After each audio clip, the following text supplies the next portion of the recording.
We are back. We're back on Equal Time Soccer here with the lunchtime edition. I'm Mark Pavratsky here with Matt Pavratsky. We have Christie Kopietz, our NSIC insider. She's got all the inside now, the scoops. She, of course, was the MSU Moorhead Dragons coach for the last few years. This is her first year off in a while, adjusting to life as a civilian. And also, of course, as we've said in prior shows, a U of M Crookston Hall of Famer, the all-time leader in goals scored. Welcome, Christie, on your lunch break. Thank you.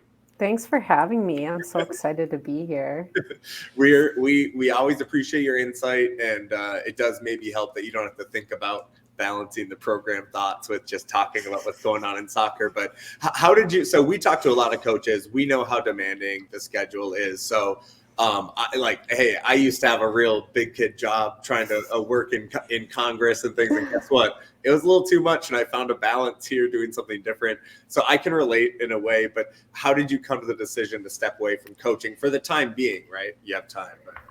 Yeah. So I think ultimately the biggest factor was having children. It really grinds my gears to have to say that, because I did thesis research in women in coaching, and so many women get out when they become mothers. And I really did not want to be that person. I wanted to be the warrior who was going to do all of it.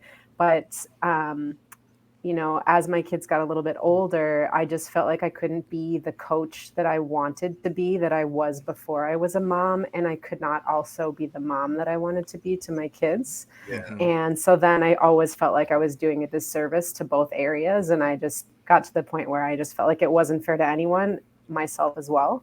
I do still do education for U.S. Soccer. So I'm still a U.S. Soccer educator. And I did coach my son's U5 rec team. Okay. So I'm still kicking the ball around a little bit. I kind of assumed, I said this to Matt. So Otto, that's Otto, right? So yes. Good memory. But I assumed you must have maybe started to get dragged into that. Because all the parents are looking around. I have a lot of little kid soccer fan parents. And it's like, they'll show up and guess what? Now you're the new coach. But how is your balance of life different? Obviously getting to coach, your son, but what are you doing now for work, and how has that affected your balance? Because it is, like you said, mainly it was a balance of life thing of wanting to have a better balance for yourself. Yeah. Well, first of all, it was awesome coaching my son, because it's just about having fun with the game. I think it was more of some parents had a little bit too high expectations of they're U5. Five, right? They're 5. Yeah. I one summer I coached a U10 team, and there were 8-year-olds on my team. And Mark and I don't have younger siblings. I've probably said this on the show before. I could not believe how young 8 was. I had this idea of what the soccer would be, and I was like, nope. It's just be fun, just be engaged. All it is nope, find ways to be fun. 5 is half that age. Yes. Yeah. It's, I think it's just reframing your language. So I would say okay, spread out. And they would look at me like I was speaking another language. Yeah. But if I said put your arms out and don't touch someone, they can do that. So it just was thinking about how I could change language from coaching, college players to my little guy. So that's great. But the balance, I think, I'm currently work at North Hennepin Community College as a diversity and equity specialist, and I'm also teaching at Hennepin Tech, a sociology course. So I think, it's nice having every single weekend off, and having set hours, I think, is the biggest piece that's hard as a coach, because the type of coach that I want to be, when a player reaches out to me, whether it's 10 p.m. or 6 a.m., I want to respond, whether I should or not. And I just can't turn that off, because I want to be a support system for them. And so, when I get done with my job here, I'm done for the day. I don't think about it. I'm I'm a regular human. This is weird. I cannot imagine. Yeah, the weekends for so long would be dominated, because both by scouting too, if you didn't have games, right? The season's only so long. You don't want to scout. So yeah, that would be totally flip-flop. Probably tough to adjust to, even if it's nice, because your rhythms are different. But yeah, but the hours are probably better. So that's nice, Christie. We hope the hours are better for you. Although I'm sure you're staying really busy. Do you, now that the season has started, college season has started, I should say, where your rhythm would have been, in full swing, how do you engage with the game differently? Like, are you able to, do you watch more non D2 college soccer because you're not trying to scout, so you can actually just watch it casually? Do you still tune into NSIC games? How are you engaging with soccer now? Well, my wife's a big soccer fan, so we watch EPL, we watch the Women's Premier League, we watch a lot of like Big Ten soccer because she's a Minnesota alum. Okay. So it's on all the time. I am really closely following the NSIC, especially Moorhead, obviously, and Crookston.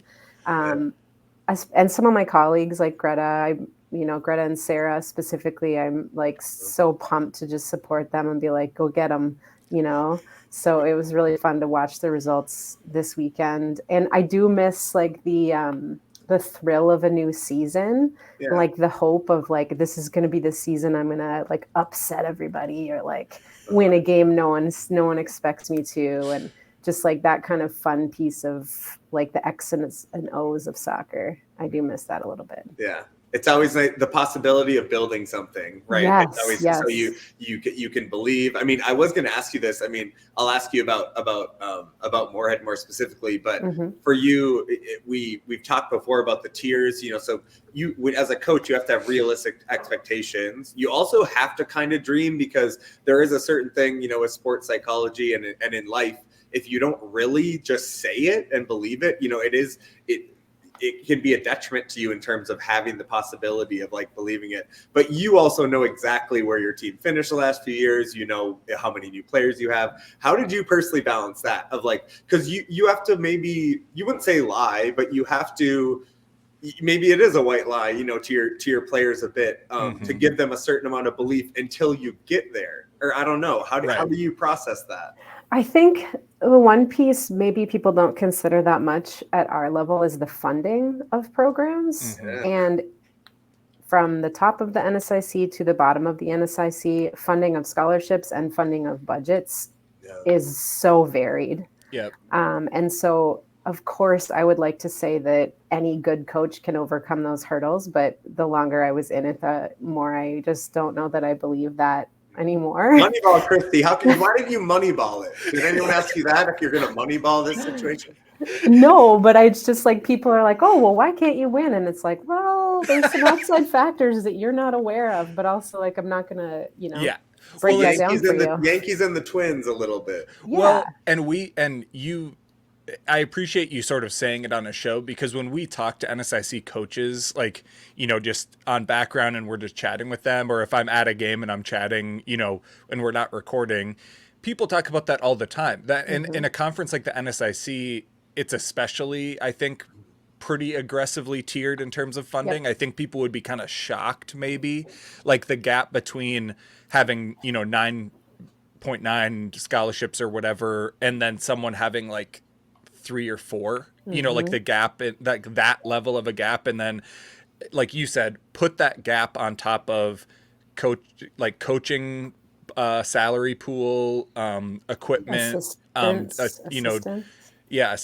the whole staff. I think like, didn't Greta tell the story of like Jade being the first full-time assistant or something at St. Cloud or something like that? Recently.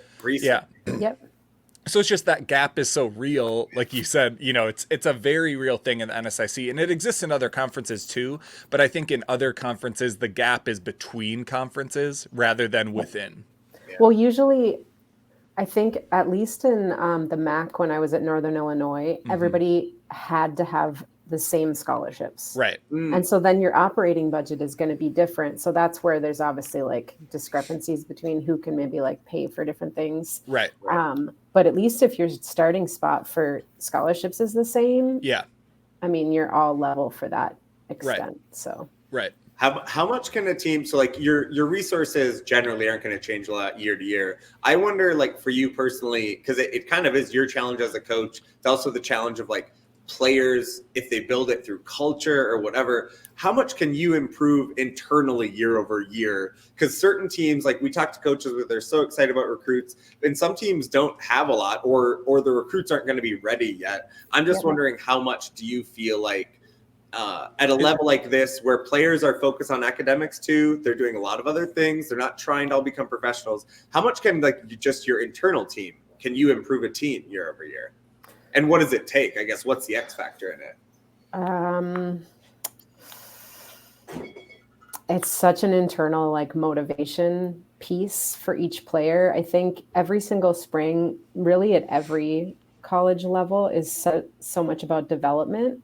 So if you have a player who's maybe a freshman and did really well their first fall and they're kind of hungry, they can really blossom in the spring. If they hit the weight room, they do individual sessions, they watch more film, they understand the game. So there can be a massive amount of growth in the spring. So obviously that's kind of up to each coach on how they're going to approach that particular situation.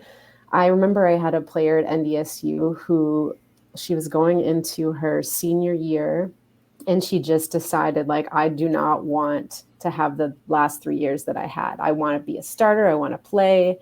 And she did like P90X. I don't know. That was a thing a long time ago. Oh, yeah. But she came back and I have never seen a personal transformation so big. And she did. She had like the best year of her life. Yeah. So I don't know what that internal motivation is for everybody, but I definitely think it can happen. And then there's some luck in the recruiting process that sometimes you just get lucky. Yeah. Picking up a kid that you don't know is going to be that good. And then they're like Sarah, who was on the team last year from Denmark. I had no idea she was going to be as impactful as she was. I was just like, well, this is a good gamble. Let's see what happens. And then she was just lights out. So yeah, I just got really lucky with her. Well, you mentioned the physical thing is so real. Like, so I've spent a lot of time covering the Gophers, who you mentioned, your partner played for and then ended up at NDSU. It really, really jumps out when you see that freshman to sophomore jump from some of these players because of that sort of like year-ish in that strength and performance program. Like on the Gophers, if folks have followed that, like Kendall Stadden from last year to this year, or like Paige Kala, who like was an every game starter last year already, but then physically looks so much sharper this year on top of that ability. At the D2 level, in terms of like the commitment to be in those strength and conditioning programs, or even just like how much a coach invests in that or values that or not, do you see that as a big difference in a conference like the NSIC in terms of how much they're focusing on that side of it? Like basically, if folks aren't, I don't know if we need to be this simple, but all of the on-field training and practices is really just one part of sort of the physical commitment that these players are making. All of the weight room performance conditioning stuff is on top of the soccer field stuff. And people probably know that, but I don't know if we ever say it as directly as that. How much do you think that is different across those different NSIC programs in terms of the off soccer field physical training commitment that programs and players put in? I mean, probably goes back to staffing. So like the weight room at MSUM is, it's beautiful. It was newly renovated a couple years ago. There's weight room staff in there all the time. There's a former soccer player who's in there. So there's a lot of access for student athletes at Moorhead. I don't know what access is like for every other institution. But then it probably depends on, how coaches structure their spring season. We're so limited on the amount of hours we can have at each different chunk of the spring semester. Yeah. And so it probably really comes down to, is that coach telling you like, hey, you need to be getting stronger, and are you doing stuff outside of what's just required? Right. Right. So in other words, there may be times where all of that strength and conditioning and performance work sort of almost technically has to be player driven in the sense that like it won't be required hours. So in a sense, it's in that gray area of like, hey, this is what so maybe it's something like, hey, this is what your role was the last couple of years. If you want to have a role outside of that, it's very possible, but you might have to do X, Y, and Z outside of, but then it's all like player by player, like you're saying. Yeah, but it's so hard because you can tell a player all you want, like you need to get better at this, but one, do they believe you? And two, are they really going to then invest in themselves to try to execute that? So totally. I think it was like my junior year, my coach told me I wasn't very technical, which I've never been much of a technical player. I'm more of like an athlete who runs hard and just like doesn't give up. But I spent 3 days a week for like 20 minutes that whole summer just doing passing back and forth like against a log in the barn, honestly. And I just got so much better. God damn, that's Minnesota. I got so much better at like my first touch, the quality of my passing, just because I put in like reps. But I would say there are very few players that are willing to put that type of dedication in, or sometimes like take the feedback of like, you know, I think that's a hard thing sometimes for players is to like apply the feedback you're giving them. Totally. When you have to have the right mix of, like you said, you have to be lucky in talent, lucky in chemistry too, because like you have to have. Where I think of that where for the teams that are trying to make it to like the 8th spot, just make it to the tournament.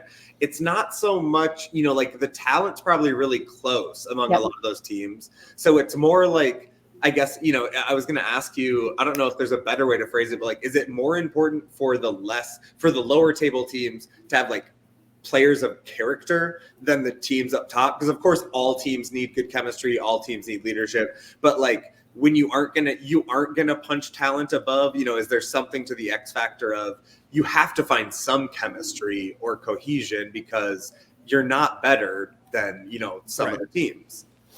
Yeah, I think it's like the leadership component is critical. When I got to Moorhead, I had a player named Marin Supier who was like a phenomenal leader, and she really had the ability to influence most of the team in a really positive way. And she was also my hardest working player. But that leadership was invaluable when you're going up against someone who, like, on paper, you're probably the same as, but then you have this person who's like, she's going to take it to the next level every time. I think that really, helps some of those teams climb a little higher. Right. Talk to us I mean, obviously this Moorhead team has a lot of your, maybe all of your fingerprints on it. No, the new coach brought in a lot of players. Okay. So I was going to ask, so I mean, there are just 3 seniors, right? A lot of newcomers, 15 maybe, I think I counted. A lot of first years. So, I mean, similar to other years, right? You were a team that had some good results, had some close losses, hoping to climb up to be in that contention spot. What would you have been telling Moorhead, your Moorhead State team this fall about goals for the year? Would it be, would the goals be, improving on last year, obviously? Would you be talking about the tournament? How would you create goals for this year's MSU squad? I mean, I think it's always was try to make the tournament. I mean, that's like a really cool experience to get to have, a really easy kind of target landmark to get to. They lost 10 seniors last year. So in my head, when I was like planning, I knew that it might be a slightly more challenging year this year because it's really hard to replace that leadership. So I think it probably would have been, again, like still striving for top 8, but maybe like growing the team to find some more cohesion in the earlier part of the season. So maybe our results could reflect that cohesion later, but we would have probably done a lot of stuff in the spring also to try to like get that group in the spring really on a good page. So then the freshmen, you're just hoping that a few of them can kind of have an impact. Right. Yeah. I mean, it's every year. The thing about it is the NSIC is so tight, but it goes by fairly quick once it starts. When you actually look at the schedule, you're like, we're a couple games in and now we have to find a place. Find a place to get momentum. Talk to us. One other team I wanted to get your insight on. And we're trying to spread out the love, but St. Cloud State really seems to be in a moment. You said last year you weren't surprised, to see them take that step up, although it was a solid step up from being a contender to the playoffs to winning the regular season. They started the year really solid, beating UMD, a result they had to get, and then beating Bemidji State. Like you said, not surprised that they're keeping going, but does it feel like an era? Because I mean, they weren't at the top, and they weren't just beating Bemidji State and leading the conference the last few years. Does it feel like the growth into an era for the Huskies? Yeah, I mean, I coached at St. Cloud for like a year, a long, long time ago. Oh, nice. And it's like, it's so close to the cities. It's kind of a cool campus. It's along the river. It has this beautiful stadium. The locker room is like lights out. I was shocked when I walked into the locker room. And Greta's just so it's like she has a plan, and she's got like all these calculations. And so I don't know, I bet she's like, you could probably ask her like, what's your plan for 2026 Huskies? And she could probably has it drawn up in her board. Like she's just very like thoughtful and a planner. And so it's not surprising. It does feel a bit like a shift into them being in like the top repetitively. Yeah. But I'm not surprised because I know Greta and I know Jade, and it's awesome to see a all female coaching staff just up there. I'm pumped. I mean, we've had a few different ways we've phrased it, but one way I've phrased it is like, and I've even said it to Greta and Jade, it's like, it's just so easy to root for them. I mean, it's so like, that's one way I say it, of like, we love all of these programs and we try and highlight all these programs, and, you know, tons of teams have cool, you know, cultural pieces, like longtime head coach in Duluth that's really revered, and, you know, Winona State, you know, hiring a new, you know, head coach, and potential for that. And, you know, longtime successful programs like, you know, Jim up in Bemidji and Brian down in Mankato. Like there's all these nooks and crannies to cheer for, but it's like, man, it's easy to cheer for St. Cloud. Like it's just, they're just so fun to watch. And it's also kind of, like you said, that classic, like, not being in the top tier to getting up there gives these underdog vibes that are so easy for us to grab onto. And yeah, man, one other thing we wanted to ask you about too, Christie, is I think particularly in D2, the way that NCAA tournament field comes together feels so much more specifically regionalized than at the D1 level. And, you know, one thing I've said on shows this fall is, the reason I talk about national RPI so much in D1 is because that's such a determinant of like a rough metric of like how you get into that final field. In D2, it really is so regionalized, where like you are part of this 3-conference region and you have to make the top 8 in that region in order to get through. But a funny dynamic at play is all fall, all you see is the coaches poll. And the NCAA ranking doesn't come out basically until the tournament field is unveiled. So you all as coaches might have some vague idea about where you are in the NCAA rankings, like the RPI, if you will. But all anyone sees, all we see as people covering it, is this coaches poll. And there's a funny dynamic someone keyed us into just this week, which is not all NSIC programs pay to be part of the United Coaches membership. And so the voting polls are already political, but then the voting in D2 in particular ends up being a little wonky because only certain programs pay to be members. So only certain coaches vote in the coaches poll. So, I mean, you all weren't necessarily stressing about whether you were getting, you know, poll respect, I guess, but was that dynamic, like, did it feel even more political for that reason of like, oh God, well, this program always is going to be higher because they're coached like this coach or whatever? Like, that dynamic feels kind of unique to me. It's just like bizarre, I guess, like that everyone doesn't have to be a part of it, or you can't include them even if their coaches aren't going to vote somehow. Like, it's like you might be excluding like the best team in the conference because the program is deciding not to be part of United Soccer Coaches. Right. It's kind of weird, but it's also not that many people pay that much attention always to those things. Right. Because they know that it's like a flawed system, if you will. Right. Right. Yeah. It's just, it ends up being so funny. Oh, Mark, you're muted somehow. I've been focusing on this in my pieces, Christie. I've been using these polls. This is amazing though to know. I mean, look, it is. I mean, polls are. I mean, also, it's not as if they're so far off from what the rankings become usually. I mean, people eventually, especially once you're playing conference games, it's like you can see how teams matched up, and it's so not that we ever notice something crazy, but it's interesting to know, and also good for me because I didn't understand the contrast. So, right. Yeah. Yeah. Very cool. Well, Christie, Matt, what were you going to say? Well, I was going to say the way it comes into play is like last year during the NSIC tournament when St. Cloud won the regular season, but they fell in conference tournament play. The reason it comes into play also is because it's so regionalized. Who is first in those rankings determines hosting and all that kind of stuff. And so for a team like St. Cloud, they sort of knew as they were hosting the NSIC tournament that sort of like if they dropped they weren't super likely to host, but there was still a chance they could host. So there's all these weird, like, because of the way the tournament is structured, it plays into all of these other dominoes. That's why it sort of becomes an internal whatever for these programs. Sure.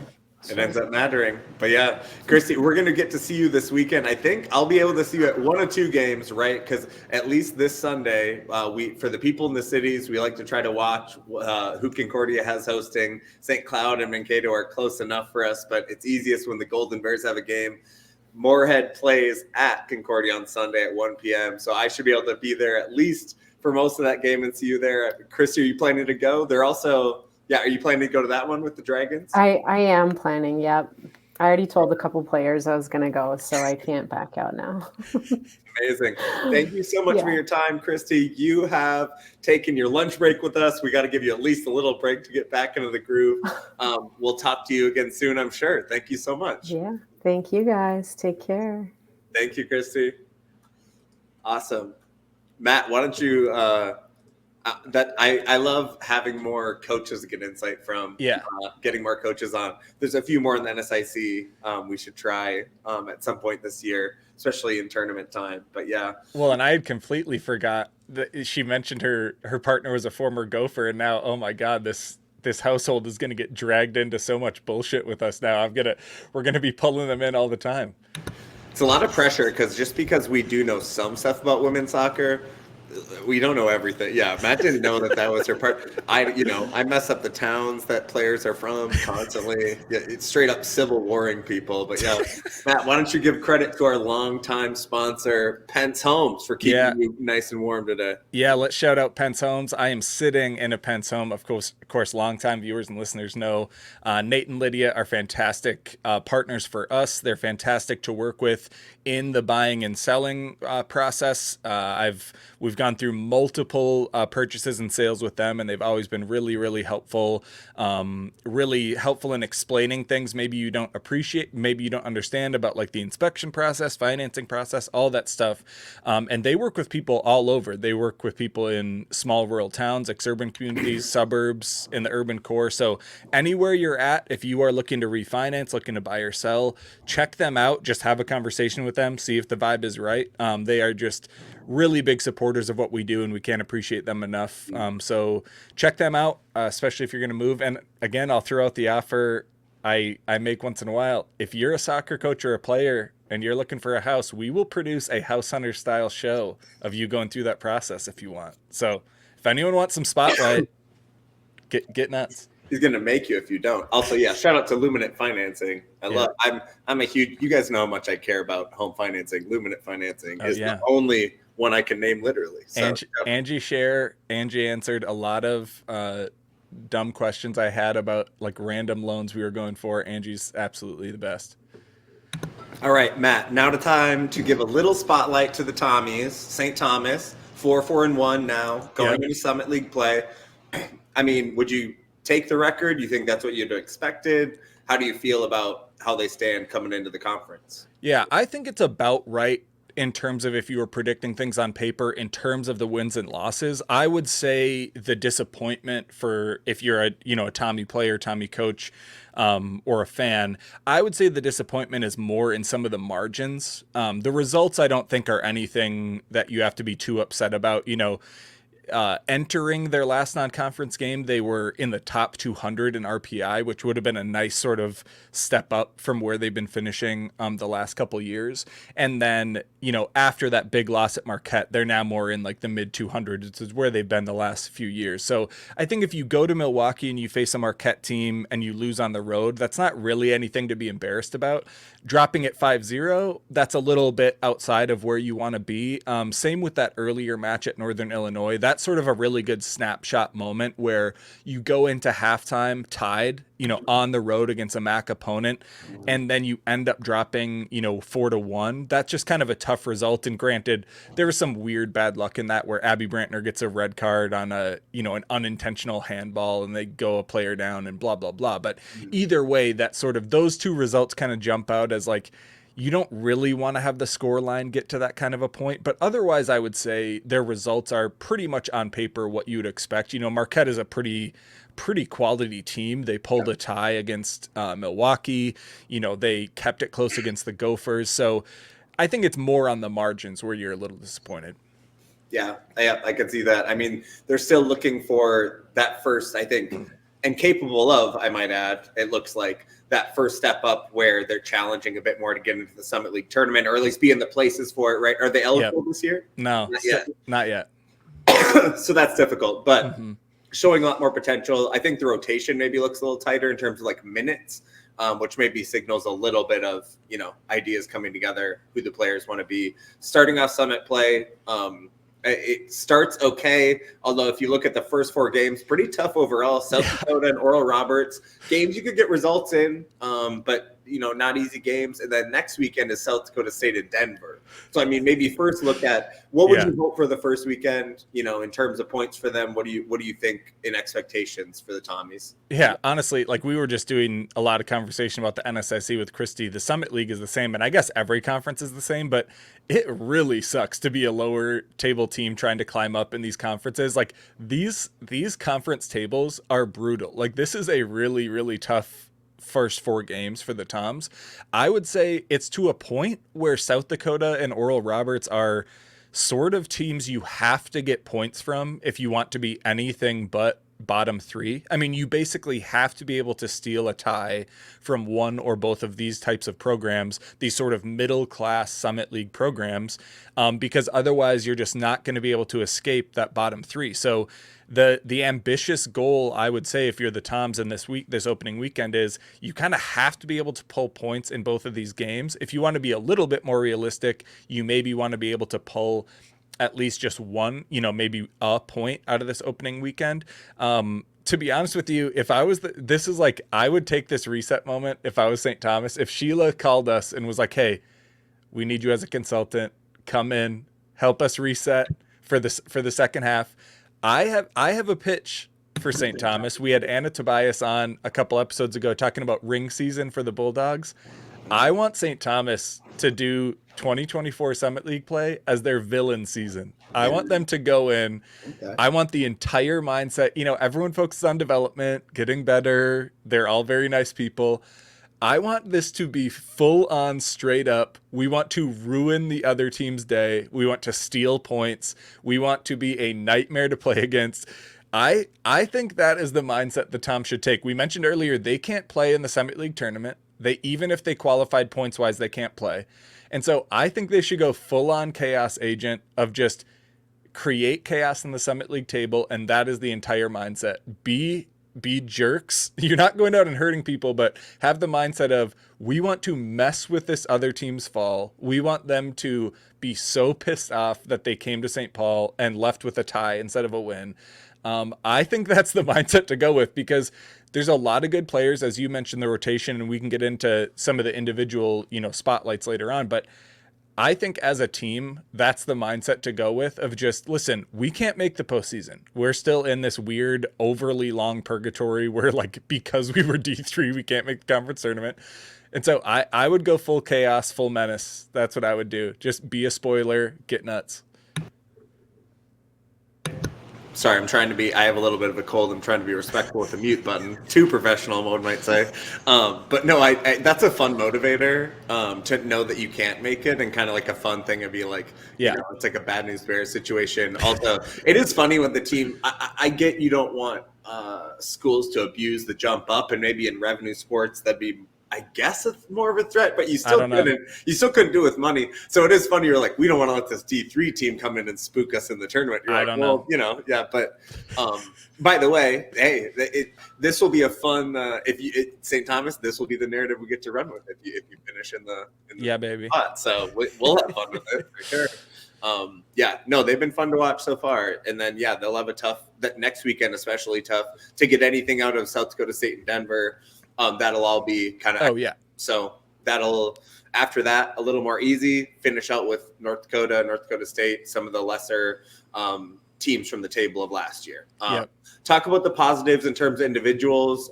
Some people really are figuring out their spot. I mean, Olivia Rowe plays all the minutes in goal, right? Yep. They have some of those things figured out, but there's other players as well. Who do you think stands out in terms of, the core coming into the Summit campaign?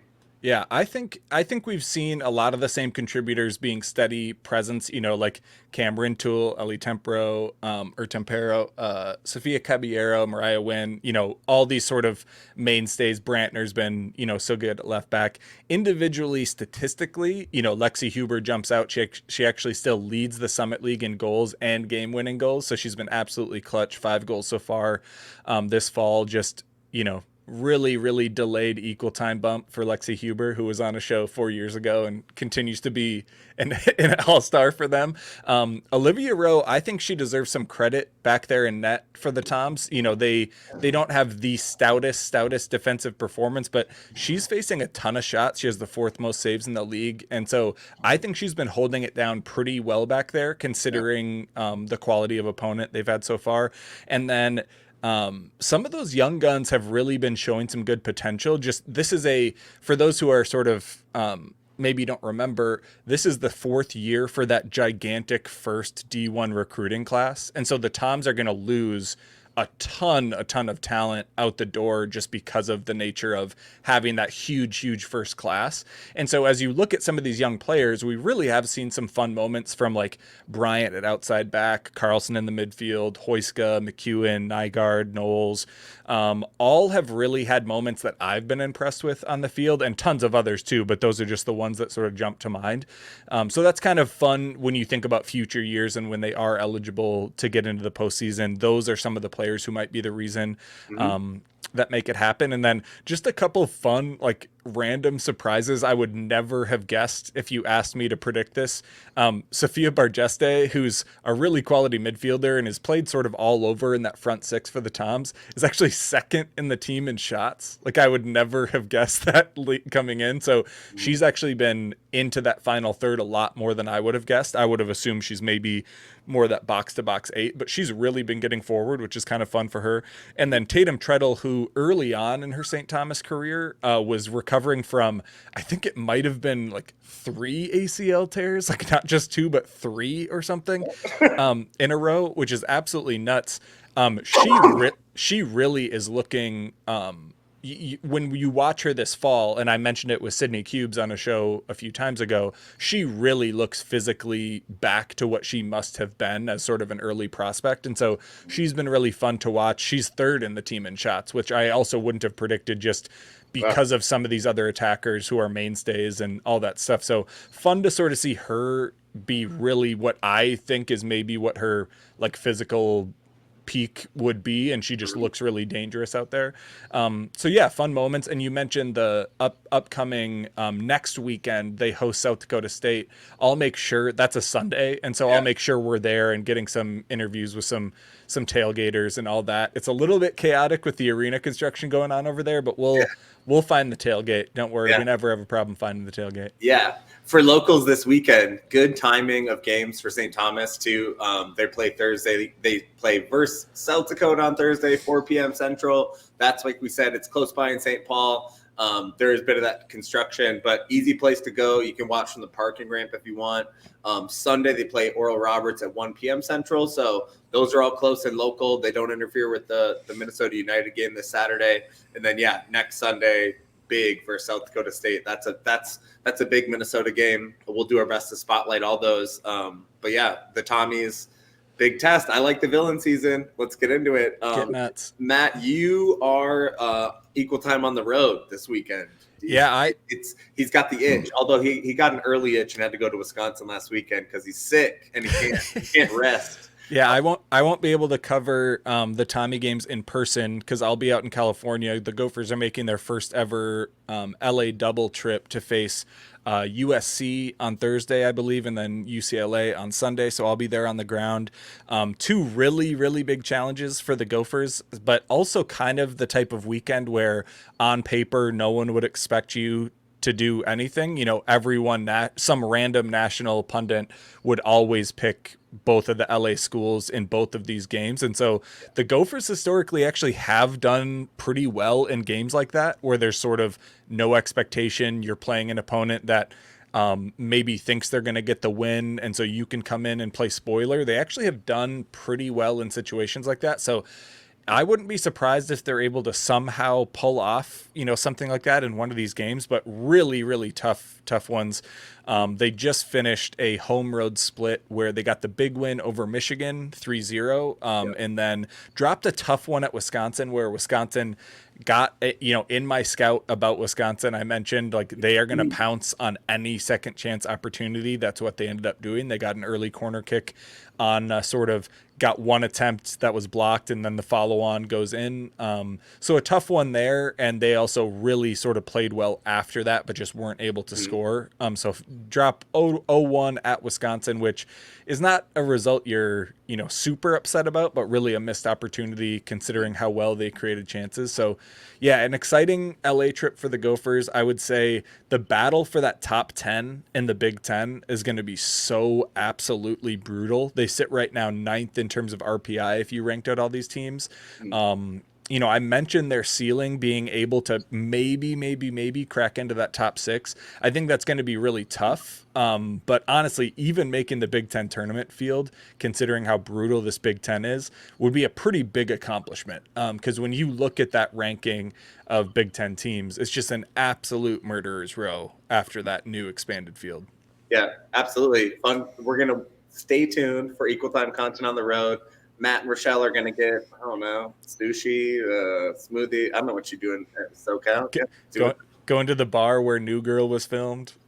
Sure.